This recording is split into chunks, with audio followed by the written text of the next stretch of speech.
I was just about to ask you to do exactly what you're doing. The first thing I need to know is who you are. So if you haven't done so yet, please would you write your name, just your first name, and where you are listening from today in the chat box, just like somebody called Kathleen did from the Philippines. And I'll just wait a moment so I can see people's names and where they're from. And that helps you to see who you're with as well. Just while people are doing this, thank you for that. And see lots of people typing. While people are still typing, I will be asking you in a few minutes to use a camera of some description. I would assume it's probably on your mobile phone. So have that ready. You're going to need to take a photograph, and then you're going to need to do something with that photograph towards the end of the presentation. Just a couple of bits of housekeeping before I start. Just like any webinar, or all possibly webinars at the moment, I'm sitting in my home. It's early morning where I live. I live in Bogota, Colombia. It's 6:04 a.m. and the morning traffic is just about to start, and there's a road closure near my house, and they have decided to divert all the morning rush hour traffic from a highway up the street in front of my building. So you may hear some traffic noise. What can we do? I mean, it's, you know, what happens in the world that we live in today. So if that does start bugging you, if it becomes overwhelming, please let me know and I'll move to another room. So this is great. I can see we've got people from all over Latin America, Europe, Middle East, Asia. Where have we got people from? Absolutely all over the world. Lovely. Thank you very much. If you're interested to know who's with you today, have a look in the chat box. So what are we going to talk about today? What we're going to talk about is something I hope most of the people online have already thought about. I imagine a lot of what I talk about are things that you either will have already experimented with or maybe thinking about experimenting with. We've been thrust into this rather tricky situation for many people of all of a sudden having to transition to either fully online teaching or partially online teaching, depending on where you are. And that's caught a lot of people by surprise, and it's caused a lot of issues for people who are maybe not familiar with this particular way of teaching. And so hopefully today I'll be able to give you some tips and ideas for you to do it even better. Before we start, this is something we're going to do now. We're going to do a little bit of stretching, which I think is absolutely fundamental to the success of any online class. Why? Well, for me, it's early morning. I've just got up. I did my normal morning stretching when I got up about an hour ago. But for many of you, it's either mid-morning, mid-afternoon, perhaps even late afternoon for some of you. And that means if you've been in this conference or if you've been teaching, you're going to have maybe been sitting down for a very long time. And the same is true for your students, especially with young learners, learners in primary school, and pretty much all the way through secondary school as well. People are quite restless. Children are restless, as you know, as a teacher. And in the classroom, that's something that we deal with very, very naturally with the normal movement of school, even if it's just that they are moving between rooms or that they're walking out to break or that they're doing something within the classroom. And I've been very, very fortunate in the months that we've been in the pandemic to have been advising a couple of schools on optimizing their online teaching. And one of the first things I noticed when I began to observe classes was very little movement. All of a sudden, what had been quite a dynamic situation with lots of movement, especially in primary school, where there would be songs or children would be moving around, moving groups or coming up to the board to write something down. There was movement naturally occurring. That wasn't happening. So what I was seeing was groups of teachers and students just sitting like this all day, staring at the screen and not doing very much. So something which you can do to break up the routine, you can do this in class if you ever get back to teaching face-to-face, or you can do this online very easily. I'd like you to follow along with me. If you don't want to, just watch as I stretch all on my own, but I do hope that we'll have people following along all over the world. I'm going to put my microphone down so my audio will get a little bit softer, but hopefully you can still hear me.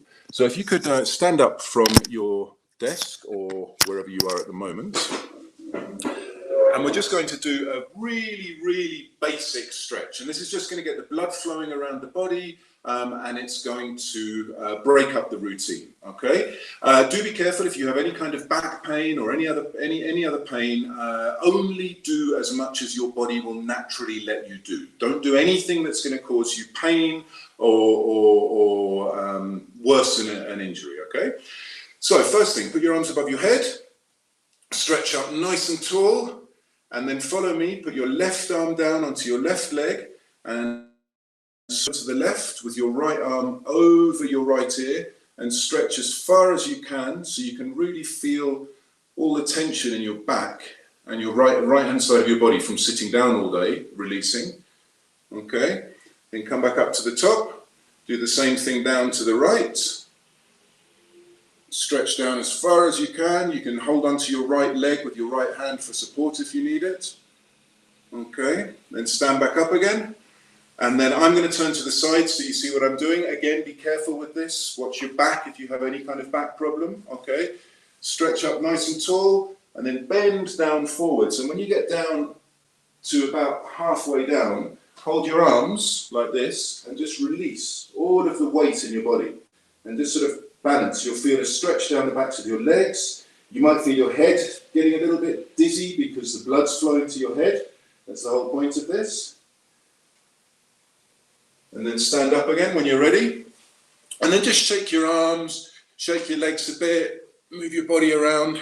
And that's it. That took, a minute, 2 minutes? And what that does is not only does it release lots and lots of tension, which is built up in your body from sitting down for so long in front of the screen, sometimes hunched over. I don't know about you, I tend to hunch over, my shoulders raise up. It releases that tension and it also gets the blood flowing around your body. So hopefully you might be feeling a little bit more awake now. It definitely makes me feel a little bit dizzy when I do that because it sends lots of blood to my head, which is great. Okay, moving on. What we're going to look at now is hopefully temporarily transitioning to online teaching and learning. If it's not temporary, then this will give you ideas for a long time to come. And if it is temporary, whatever happens, we are still in a world where we're transitioning more and more to online support for learning. So this should give you some ideas for that. And the first thing we're going to look at is the teaching and learning environment. Now, this might be a slightly idealized situation. Not all classrooms have huge, white walls that the students, the children can draw and paint on. But the learning environment is something that we do need to think about. And it's possibly one of the forgotten aspects in online teaching and learning at the moment, because it's just, well, it is what it is. We just have to teach online and the kids just have to sit at home learning. But a little bit of thought can go a long way to optimizing the situation. The very first thing I want to talk about is the teacher aspect, the sound check. Now, I hope that none of you are using the microphone in your computer. I hope that all of you are using some form of external microphone with an earpiece of some description. Because what happens with Bluetooth headphones, especially those little in-ear ones, is that the quality is very, very low on the microphone. And just like I was trying to show you when I unplugged my headphones, it sounds like you're a million miles away. And one of the things about teaching is the sense of presence. And you have a lot of presence when you're in a classroom that very often doesn't come across particularly well if you're sort of miles away from your microphone on the other side of the room. And that's what happens with Bluetooth. Those huge headsets, I think, if you've got one, great. You look a bit weird with those massive headsets and the big microphones. You look like some kind of crazy gamer locked up in your house playing video games. The reason I wouldn't recommend those, as you are aware if you already have one, is that they get very hot and sweaty. It's really uncomfortable to be wearing those all day. And apart from anything else, that microphone in front of your mouth all the time just gets disgusting after you've been talking for hours and hours and hours. So highly recommended, if you haven't got one already, is a simple headset. I have an iPhone. These came with my iPhone. I have a lot of friends who work with audio. When I was getting this presentation ready a few months ago, I asked three of them what microphone they would recommend if I was going to be talking to teachers about making their audio better when they're teaching online. And funnily enough, all three of them said the same thing. the Apple iPhone headphones, the wired ones. And I said, why? Apparently they have a really good quality microphone, and it has some kind of compression and gating. Basically, it helps to control and keep your voice within a pleasant audio environment, or a pleasant set of audio parameters, according to 3 audio engineers I spoke to. If not, I actually also own a pair of those black earphones on the right-hand side, very cheap. I think were like $10, Sony, absolutely fantastic. So if you haven't got those already, I'd recommend investing in just a cheap set of earbuds that will help keep the sound good. More important, in terms of what we see first, of what we interact with first, is the background of the teacher. So what's going on? Why am I showing you the image of these 2 emojis? Well, that's to protect the 2 people who are behind those emojis. I do have their permission to use these photographs. I just happened to be in a meeting. These are 2 teachers. One is in the UK and one is in the north of Colombia. This happened about 6 weeks ago. And I felt like I was talking to 2 people from their prison cells. If you look at them, I mean, that's sort of that grayish background. It just looks grim and boring and miserable. It wasn't miserable for them because they were looking at me and others in the meeting, but it was miserable for us to be looking at them every time they spoke. Does it matter? Yeah, I think it does. It's very easy to forget when you move into online learning that you're moving out of a classroom which is usually decorated. No classroom I've ever been into doesn't have posters up on the wall, examples of students' work. You might walk down the corridor to the room and there'll be bits of work pasted up outside from all the different subjects that are taught in that room. When you're in the room, you have the backdrop of the people around you, and so on and so forth. So have a think about your environment. What's behind you when you teach? What are the people who are looking at you for hours and hours and hours perceiving? What are they seeing behind you? Try to avoid being that person in a prison cell every day. Walk around your house. I'm not obsessed of taking selfies of myself. I actually don't particularly like taking selfies of myself. But do what you should be able to see on the screen now.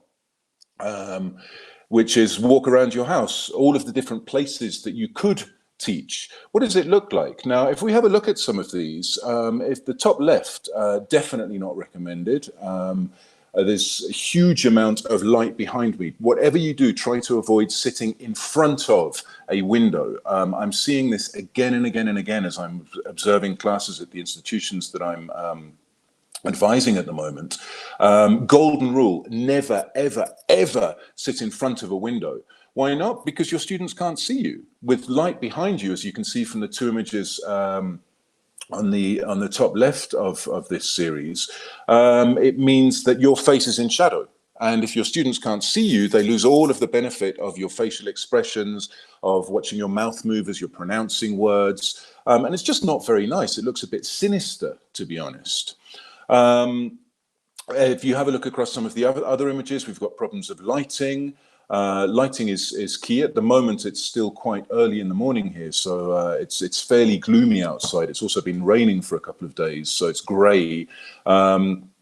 I have got 1, 2, 3, 4, 5, 6 different lights turned on at the moment, but none of them are pointing directly at me. So something you can also think about with lighting is if you can bounce light off another surface, that really helps. So at the moment, I've got 3 different lights pointed at my ceiling. As you can probably see behind me, my ceiling is painted white.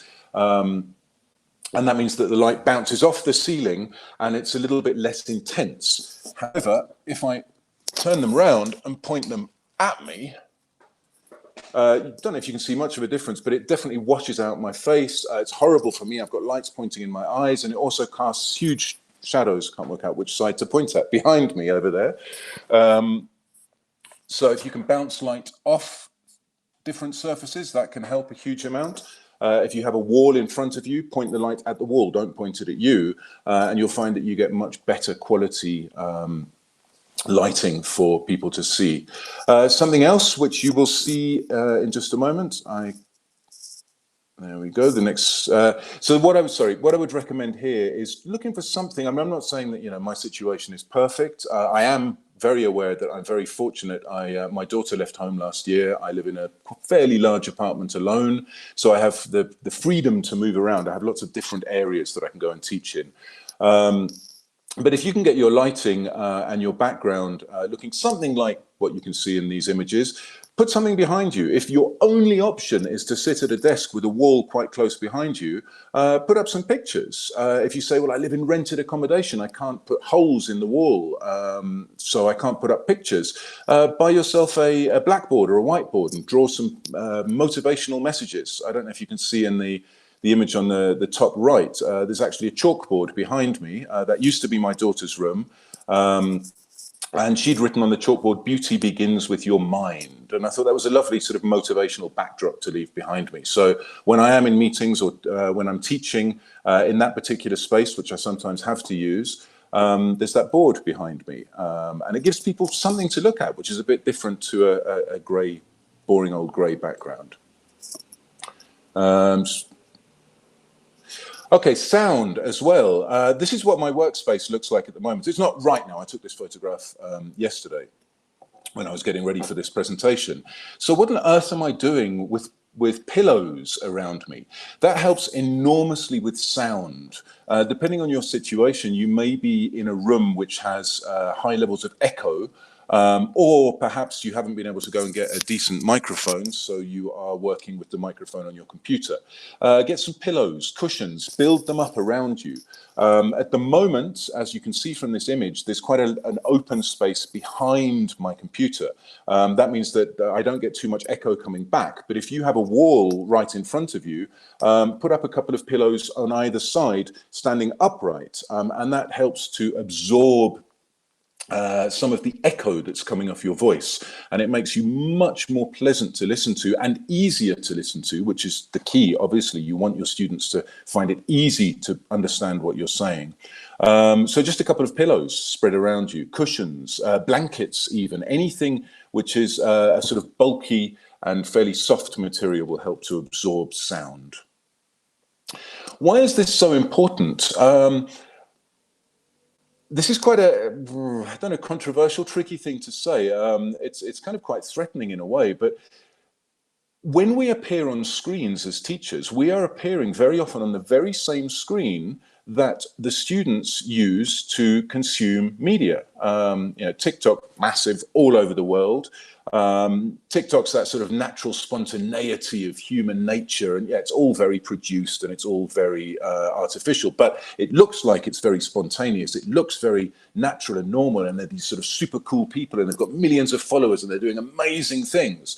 YouTube, on the other hand, we've got the produced side of things. So if you're watching a kid's YouTube channel, you're going to have beautiful lighting, super, you know, beyond HD cameras, producers, editors. They're going to have thousands and thousands of dollars of equipment that they're using to make their videos. And you're sitting at home with a, you know, $500 laptop and a $20 headset.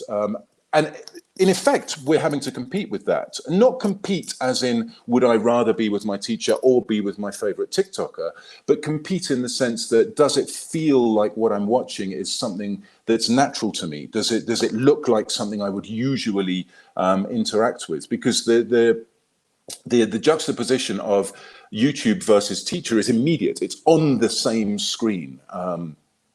And so, not that you have to try to look like a you know, multi-$1,000 production setup YouTuber, but just do bear that in mind, that they are turning off YouTube just before they come into your class. So making it look good is important. Now we're going to do the activity with the camera that I mentioned. Unfortunately, we're on a PDF, so the stopwatch isn't going to tick around to tell you the time that you've got left. You have 90 seconds to take your smartphone, camera, or even just with your webcam, if you have none of the above, just the webcam on your computer. I'd like you to take a selfie right now where you are, and turn your camera around and take a photograph of your workspace like I just showed you. Bonus points are available if you have a pet and you take a photograph of your pet or a photograph out of your window. If you don't want to do any of those, you think you look terrible today, find a book that you particularly like and take a photograph of the cover of the book. So I'm going to put my headphones down. I'm going to go and take a photograph of my cat. You have 90 seconds to take a selfie, a photograph of your workspace or your pet or something meaningful in your house, starting now.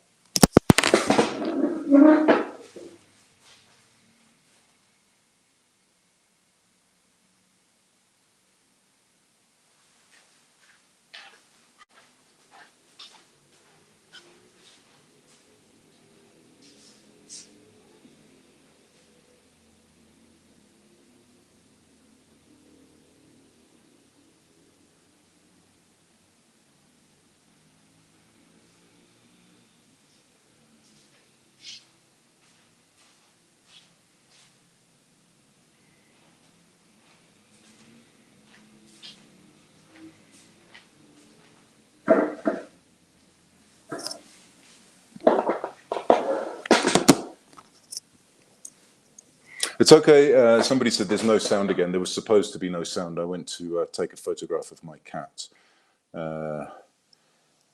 while you take photographs of your cats or your surroundings. If you're still taking your photograph, don't worry. We're not going to continue. I'm just going to show you my photo. That is my cat in Bogota right now.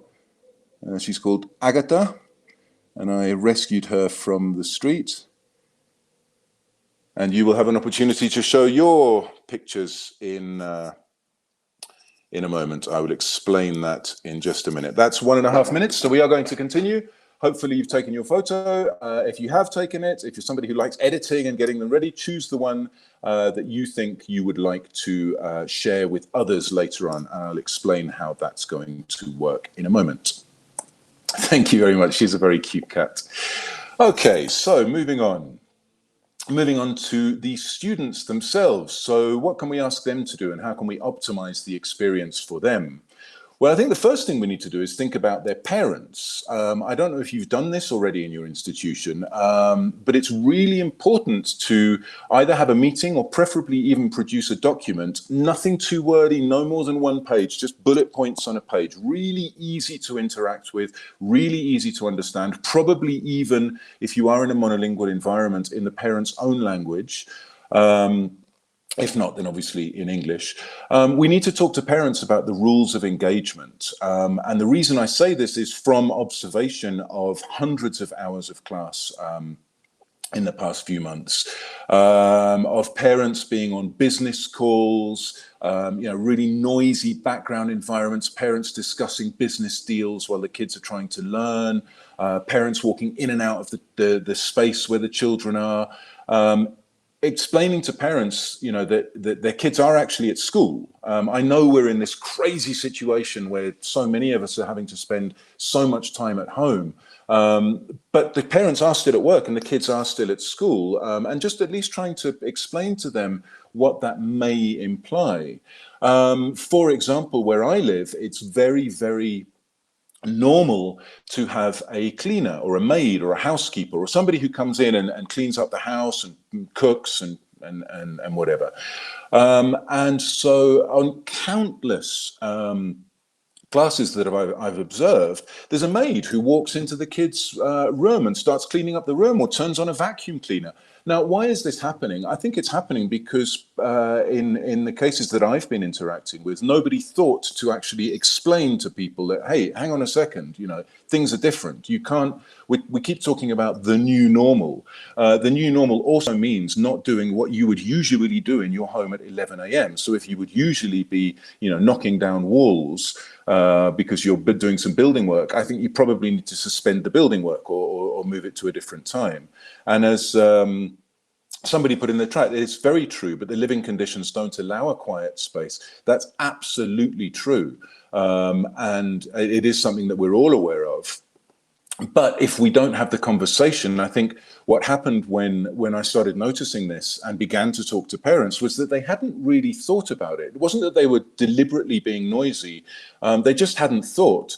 And so conversations began about, well, how could we make it better? Because what was happening is that the child and the parent were very often sitting at the same, often the dining table was the only table that was available in the house. So it was a case of talking to them about, well, is there any way that you could perhaps move to different areas of the house? Or is there any way that we could look at scheduling so that, an English class is something that perhaps requires a little bit more concentration in a quiet space than a reading class? So we began to talk about the nature and when quiet was needed. And so, yes, Katarzyna, sorry, I probably completely destroyed the pronunciation of your name, but it's absolutely true. It does depend on the environment.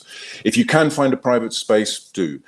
Screen time. I've had some interesting conversations with parents and with teachers recently about screen time, especially parents saying that they're effectively prohibiting their kids from playing video games after school. The reasoning being that my kid is already staring at the screen all day, and so they shouldn't be playing video games and having more screen time in the evening. Well, that's a punishment. Why would we want to punish children because they happen to be living in in times of a pandemic? So things to think about. I do need to move on because of a little bit behind. Group size, very important. We're going to have a look at that in a moment. If possible, a discussion needs to happen in schools and institutions at the moment about reducing group size. You will get more done by splitting a group up into smaller groups and having less time with a smaller group than you will if you try to teach a larger group for a longer period of time. So trying to teach 30 people for an hour, you'll get less done than if you split that hour up into 10-minute segments and you teach 5 students each for 10 minutes. And I'll show you that graphically in a moment. Engagement and focus are different, as we know. It's very much more difficult to get people to focus, especially with larger groups. So the more you can do to reduce the group size, the more you will be able to achieve when it comes to getting the students to focus. I don't know if you've been finding this as well. If you have, it's completely normal that you can't get as much done. Your task density needs to reduce. And I know that we have targets. I know that we have end of year exams. But I think if we are in a situation of having to adapt to teaching people online, we also need to adapt what we teach and how much we teach, because there is no way you will get as much done in an online class as you will in the classroom. So if you've been experiencing that and worrying about it, don't worry, it's normal. If you've been experiencing it and haven't yet had that conversation with the teachers in your group and with your coordinator, it's really important you have that conversation. What are we going to in which way are we going to drop our expectations and lower our targets, because we cannot expect people to learn the same amount sitting alone at home as they would have learned in the classroom. In terms of learner support, how are you providing learner support? I don't know if you've thought about that. I was going to show you a couple of very short videos, but because we're on a PDF, they won't move. But the one on the left is how I'm seeing a lot of teachers interact with students when they're writing. So write a paragraph about what you did at the weekend. So the kids start writing or typing, depending on the situation, and the teacher's watching the child's head. But that's in a classroom, you walk around and you look at what they're doing. You literally see the words appearing on the page and you give them immediate feedback and you tell them about spelling or punctuation or whatever it happens to be.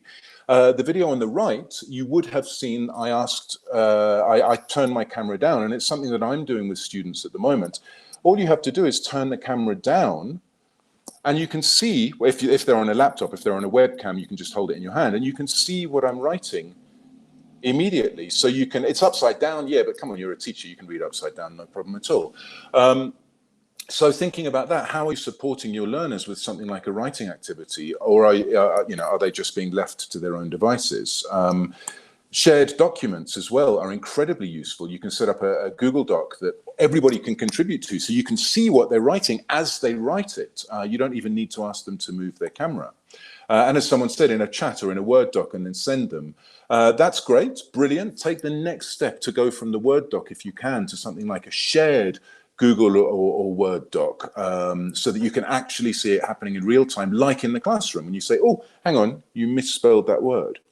Something else you might want to think about, again, a little bit controversial, but don't forget, in a normal classroom situation, the kids all walk in together, right? And they're chatting to each other, usually in their own language if it's a monolingual situation.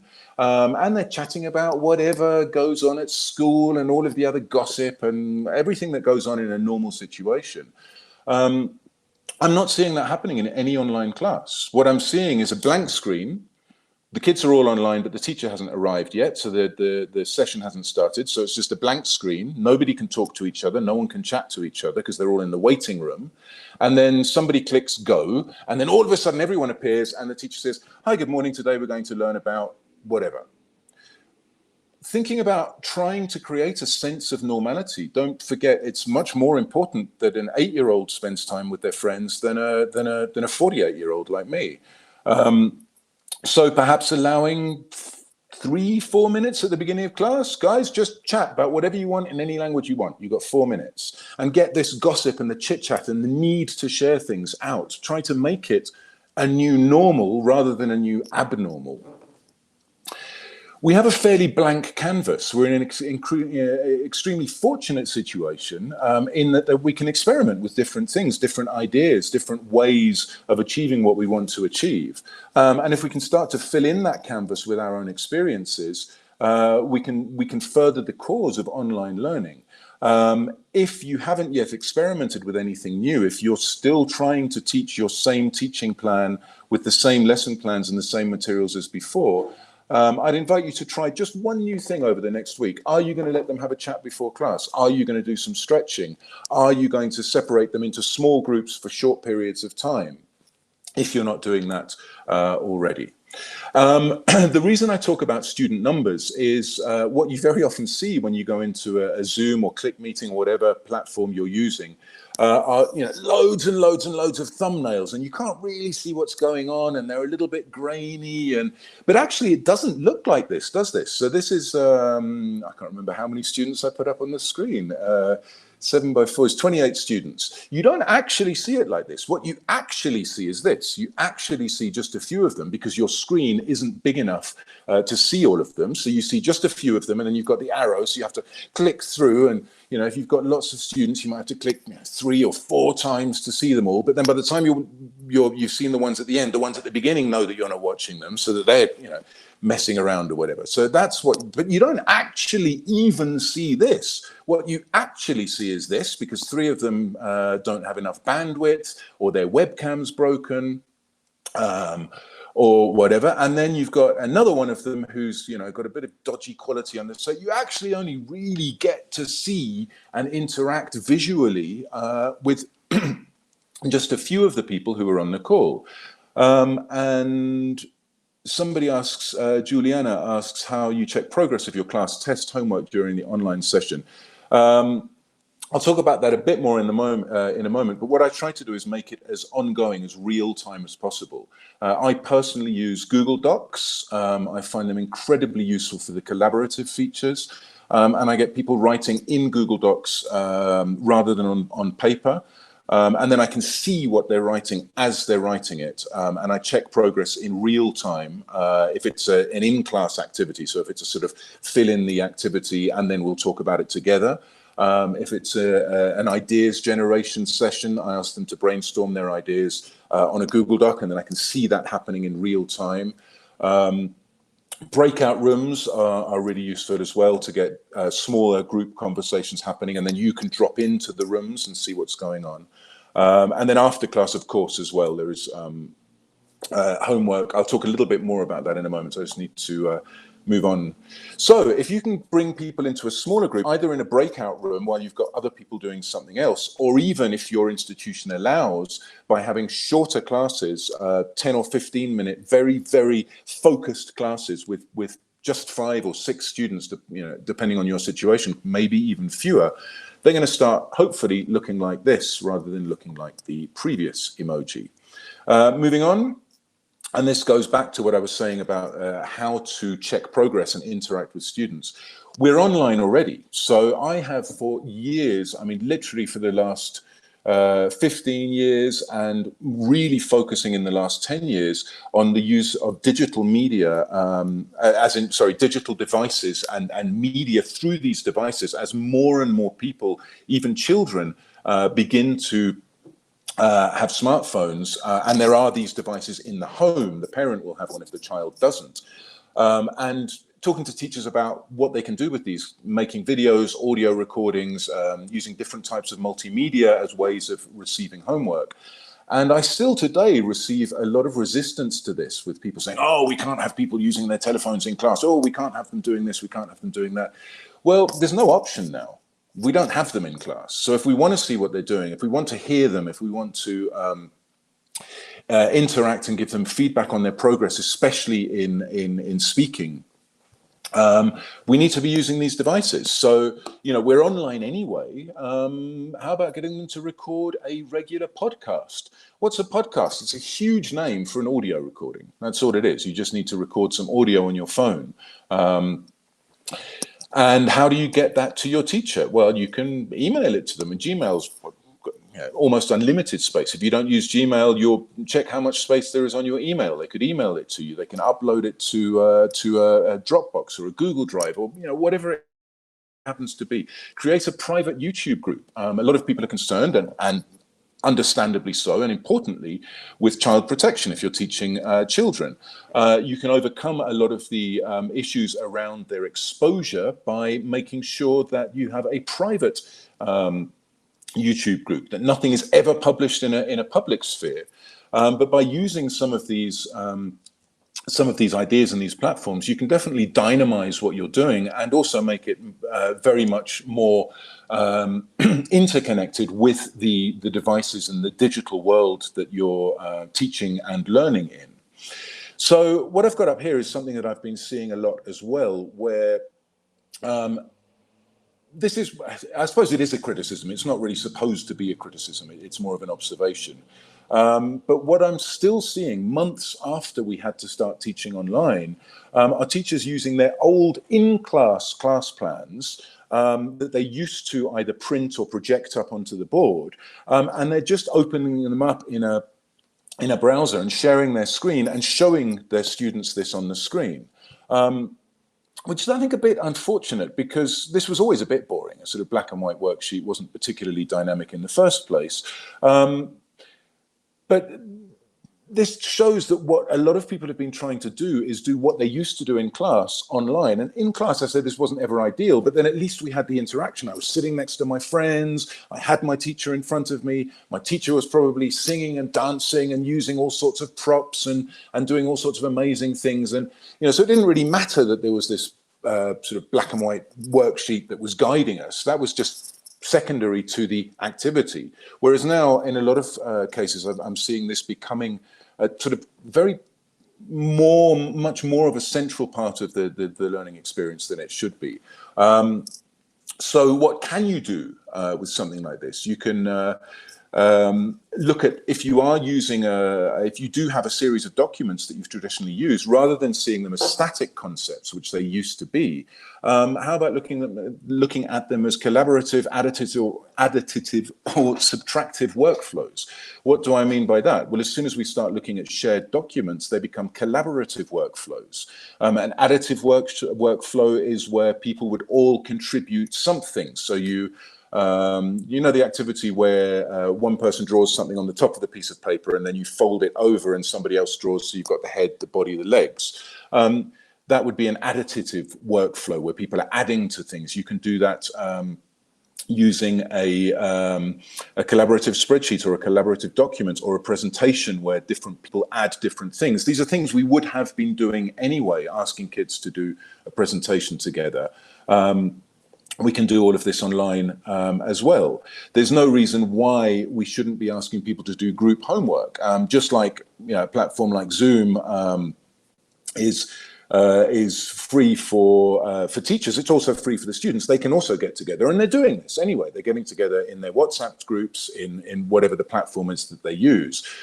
So we can still ask them to do the collaborative work that we would usually have been asking them to do, and we can split them into small groups for them to deliver that work to us. Subtractive workflows would be things like peer correction. I suppose subtractive is a bit of a harsh word, but a subtractive workflow is when you're taking something away. So things like editing could be considered to be, to a certain extent, a subtractive workflow. Making videos, really important. Not everybody has the bandwidth that they need or the webcam that's good enough for them to be on video with us, but it's super important that we can see each other. So if they don't have the bandwidth, or even if they do, asking them to make video recordings of themselves could be something as simple as reading a story. If they are allowed out, it could be, what did you do at the weekend? A show and tell with a photo or a video is a very powerful show and tell.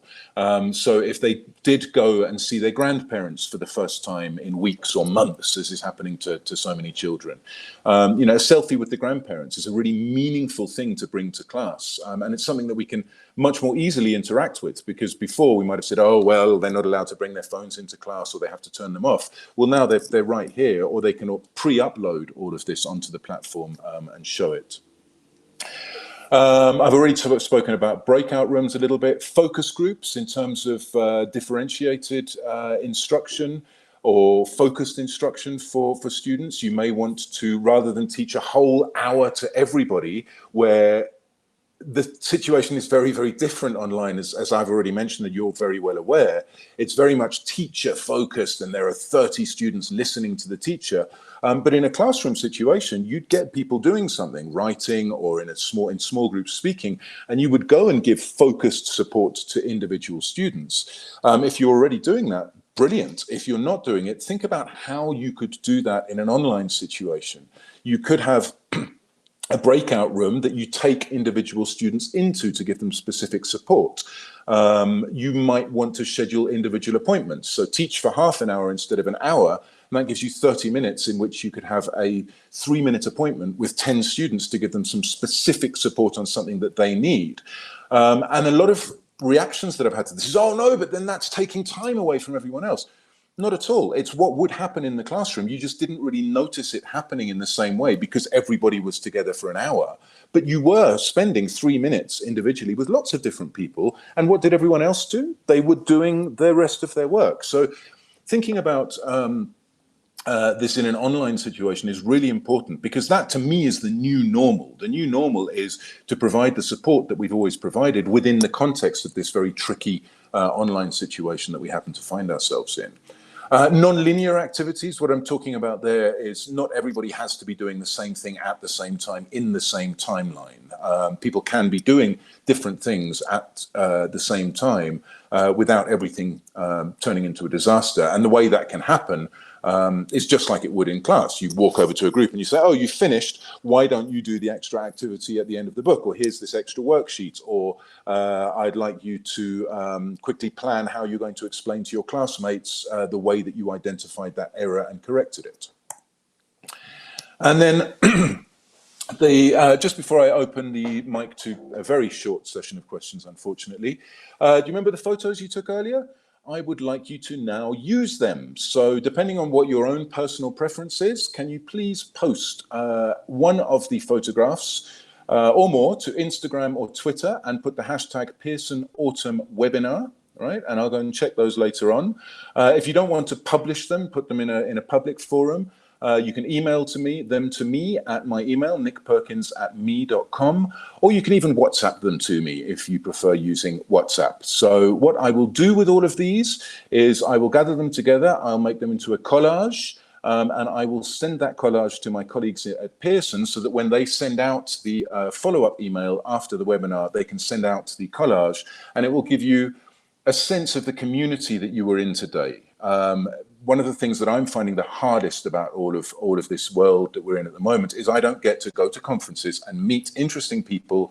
You don't get to meet each other in the coffee break, while you're walking in, while you're walking out. You have no sense of the community that you were with today. There are many, many, many of us online today. I don't know how many, but a lot. Who are they? Where are they? So what I'll do is when you send me either to email, WhatsApp, or hashtag them on Twitter or Instagram, I put them all together in a collage, send that to Pearson. Pearson will send that to you, and you'll get to see a picture of you or your cat or your view or your workspace or something. Some part of you will be represented, and you'll see this community that you were with today. And I hope I've given you some ideas to get you thinking. I hope I haven't given you solutions. My objective today was really to get you thinking. There are no hard and fast rules, but there are lots and lots of ideas that you can work with. So thank you very much for joining me. You can contact me using the contact details at the address up on the screen. And I am also a representative and ambassador for Pearson for a wonderful teaching series for primary. If you'd like to know about that, the website is up on the screen. So over to Pearson. I believe it's Charlie who's up. Yep, absolutely. Thank you so much, Nick. That was a superb session. Really great to see you in action there. And apologies for the screen sharing. That's been pulled through. You've been very diligent in answering almost every question that's come in live, but there were one or two that slipped through the net. Okay.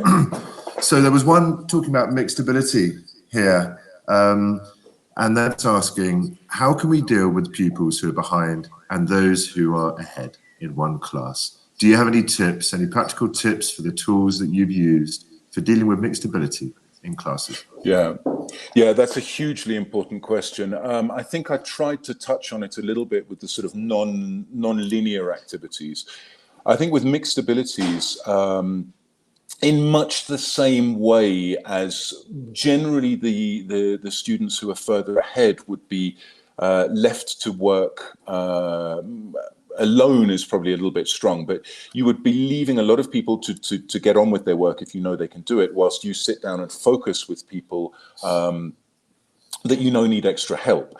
So what you can have, if you have a platform that allows you to have separate rooms, have a permanently open separate room that you can quickly take people in who are behind, that need extra support, so that privately, without them feeling that everybody's looking at them, that the folks privately, you can take them off and just spend 3 or 4 minutes with them in a private room whilst everybody else is getting on with something. But then also you may want to do the same thing with the more advanced learners who need extra challenges. You would also take them off for a few minutes. And actually this is incredibly positive, because in a classroom, everyone else would be hearing what you're doing with them. And the learners who are behind might be thinking, I don't even understand what the teacher's talking about. Whereas now they don't get to feel that sense of despair, because you privately are giving much higher level support to the more advanced learners. So you could do it in the same class that way, or you could even, if your class is an hour long, you might want to set you might want to get only certain people to come for the first 10 minutes. So the first 10 minutes might be, advanced support for stronger learners. And then everybody else comes along and you get on with your average class, or the other way around. The first 10 minutes being support for the learners who are a little bit behind, or they missed a couple of classes because they were, possibly even ill. Whatever it happens to be. And then you get on with it with everyone else. So I hope that gives you an idea to work with. Brilliant. Thank you, Nick. That's a great response. I've just reshared your slide with your contact details because some people were asking that. So that was me that flipped that over. We've got another 2 questions here.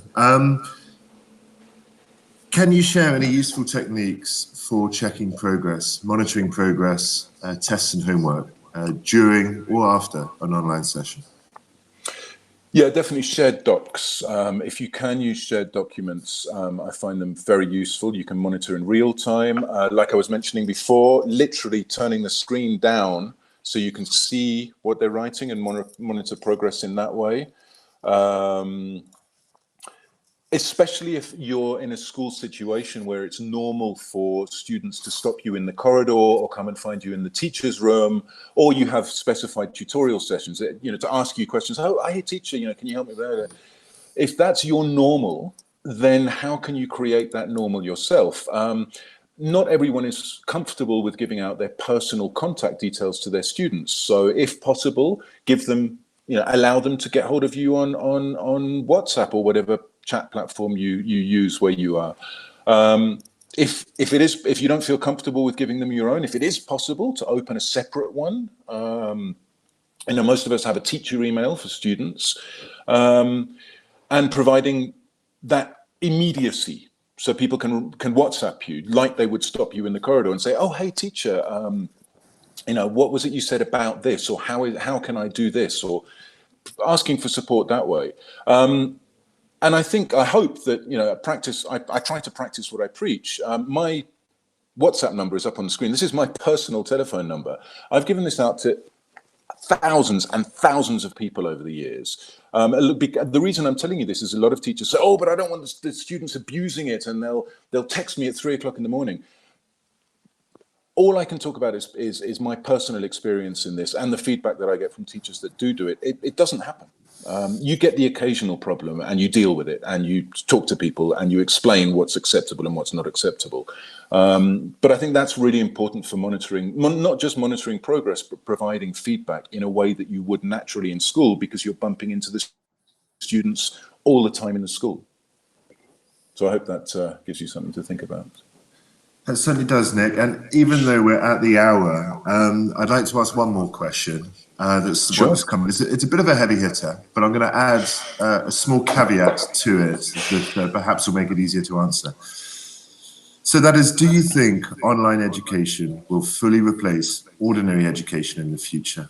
And perhaps, I know. So perhaps you can approach that with starting with, what's your favorite, or what do you think is the biggest advantage of online education over ordinary education?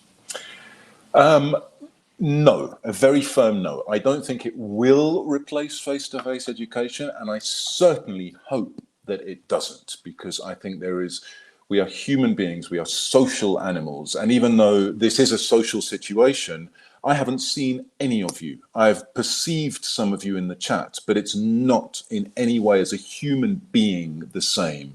So I think no, because we're human beings and we need to be in contact with each other. Well, we'll see what the future brings, but it's highly likely that we will still continue to have face-to-face educational situations in the future. What do I think is good about it? What I think is brilliant is it gives us access to wonderful props. So I did actually observe a class recently. It was absolutely brilliant. It was all about, it was a very young learners. So it was a really challenging class because their command of language was quite basic. But it incorporated so many aspects that we should be doing. So I'm going to disappear. Don't worry, I'm going to disappear, but I will be back. Okay. So the teacher said it was all about colors, and she said, "Go and find something red." So the students ran off and help. Here we go.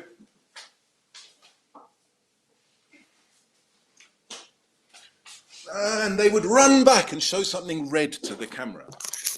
So, just something like that, something like the props that we have access to with the students being at home, they have things around them. If you're learning vocabulary, they can actually go and get those things.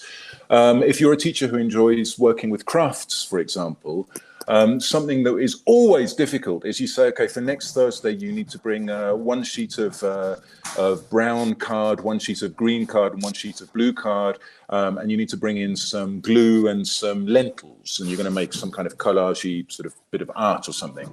And then invariably, 3 students forget to bring in the card, and 2 of them forget to bring the lentils, and it's all very, very difficult. Well, you're at home. I've got lentils in my cupboard. I've got card over in my materials drawer. So I think there are a lot of benefits in that sense. Benefits in terms of overcoming shyness. It can be quite tricky for some students to overcome their shyness of speaking in public in a foreign language. So, got the phone, their phone or their parents' phone, so that in a much safer situation, they can go off and do the speaking activity privately and send that video to you. They don't have to speak in front of everyone, or you can take them into the breakout room. So there's a lot more ability to overcome fear and something else, spelling. There's no excuse for bad spelling because I can type my homework now in Word, or I can type my writing. You can't see me. I'm going to write it down nice and neat when I give you the piece of paper if you need the piece of paper. But I can use spell check, which I think is a really good thing because that's what we do in real life. We do use spell check. So I think there are a lot of benefits in that sense. But to come back to the very beginning of the question, I sincerely hope and I believe that we will never find ourselves in a situation where this becomes permanent. Brilliant, Nick. Well, that's a good thing to hear. Okay, well, I think that's all we've got. We've got time for. Thanks so much, Nick, for the time of putting together the slides and delivering.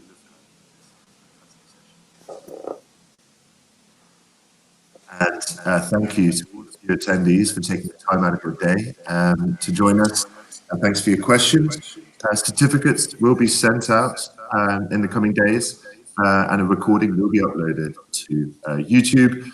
Perhaps we can cut out some of the technical glitches that we experienced earlier on. But although the learning experience. Exactly, that's very true. That's very true. And we pulled through in the end, and you delivered a superb session. So again, thank you so much, guys, and we'll see you at another Ready for webinar. Brilliant. Thanks a lot for organising this, everyone at Pearson who organised it, and thanks to everyone for attending. Get hold of me if you'd like to have a chat. Bye.